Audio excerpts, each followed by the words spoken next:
Tuesday evening நேற்று தாத்தா பாட்டி அப்புறம் ஊர்லேருந்து இன்னொரு பாட்டியும் வீட்டுக்கு வந்ததுனால வீடே பார்க்க நல்லா கலகலன்னு சூப்பராக இருந்துச்சு. ரொம்ப இயர்ஸ் கழிச்சு அக்காவும் தங்கச்சியும் மீட் பண்ணுறாங்களா, அதாவது இங்கே இருக்கிற பாட்டியும் அவங்களோட அக்காவும். ஸோ கான்வர்சேஷன்ஸ் பயங்கரமாக போயிட்டு இருந்துச்சு. இன்னுமே கொஞ்சம் நாளைக்கு தொடரும். ஸோ அப்படியே பேசிட்டே இருங்க. ஸ்நாக்ஸ் ஏதாவது ரெடி பண்ணிட்டு வரேன்னு சொல்லிட்டு காலிஃப்ளவர் இருந்துச்சு.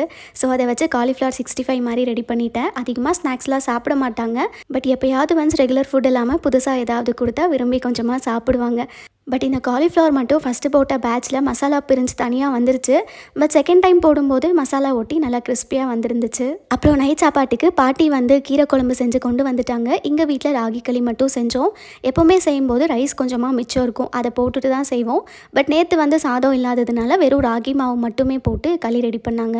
ராகி களி மட்டும் செம்ம சாஃப்டாக இருந்துச்சு. பட் எனக்கு எக்ஸாக்ட் மெஷர்மெண்ட்ஸ் தெரியல. கண்டிப்பாக ரெசிபி நான் கேட்டுட்டு இன்னொரு vlogல ஷேர் பண்ணுறேன். எல்லாமே முடிச்சுட்டு நல்லா ரிலாக்ஸ்டாக உட்காந்து டின்னரும் சூப்பராக சாப்பிட்டாச்சு.